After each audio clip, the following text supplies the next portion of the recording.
What I personally love about professional wrestling, it's a few things, but I gotta say the drama. The drama and the connection with the fans. When you're in there and you're telling a story and you get people that are getting just super upset, you see the joy on people's face. I just gotta say that's what I love most about it, is just the fans reacting. When you get that reaction that you want, it's just a masterpiece. The Tribe just took him out. It's one-on-one. Roundhouse! Oh my goodness! Molars went flying. Here's the cover. Yes! We have a two-time champion! Me being a champion, a three-time Arizona State champion, it's honestly, it means more than I can put into words, just because on this show, on Championship Wrestling from Arizona, when I first came in, on my first show, they said that I might have to change my name from EJ Sparks because there was another Sparks, Devin Sparks, on the show. And I was told a little bit after that by some people backstage that I was good, but I wasn't good enough to be on TV just yet. Well, are they just trying to put me down? Am I really not ready to be on a bigger stage, or maybe I'm just not as good as I think I am?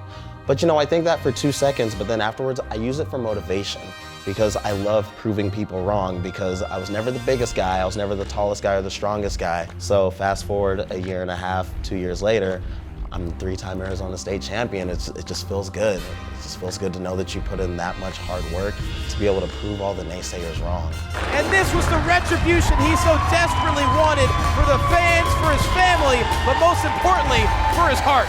So my match with Killer Kross, it wasn't supposed to happen. It's one of those things where I showed up to the show and I was supposed to be in the tournament crowning the first ever Arizona State champion, which I was, and I lost first round to Ray Rosas.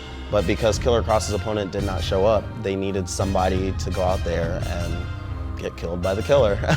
And so that was me. I was up for the challenge. I stepped up, and I feel like I gave him a pretty good match. That is when they first kind of noticed this kid's got something. So the match was painful. It hurt a lot, but I have no regrets. That's literally one of my favorite moments, being able to work with Killer Kross. You have to wonder too for EJ Sparks. I mean, he came up short against Ray Rosas in the tournament, and now he's got to fight Killer Kross. I mean, I don't envy him at all. So winning my first Arizona State championship, I was champion for like 1 minute and 30 seconds because Evan Daniels came in and cashed in the silver spotlight on me. The moment I finally pinned Gino Rivera and they counted 3, and the camera panned over to the crowd and they were going ballistic. And just for that minute, 30 seconds, it was the best moment of my life. Like, I knew it was all a part of the story and everything, but it's something that I have been working towards and building towards for an entire year. So for it to culminate right there and everybody think, this is it, this is his moment, and then it get canceled, it kind of deflated everybody, but it made them want to tune in and keep watching. So I've taken over Arizona. This is no disrespect to any of the other talent out there, but like, I'm the 3-time Arizona State champion, and I still want to make it a 4th time. There's still unfinished business with Ray Rosas, but what's next for me after that? I would like to go over to Championship Wrestling from Hollywood because I'm there only a few times a year, but I'd like to make my mark over there. So going over there and going after championships and becoming one of the faces of that part of the United Wrestling Network as well. That's what I want next for me.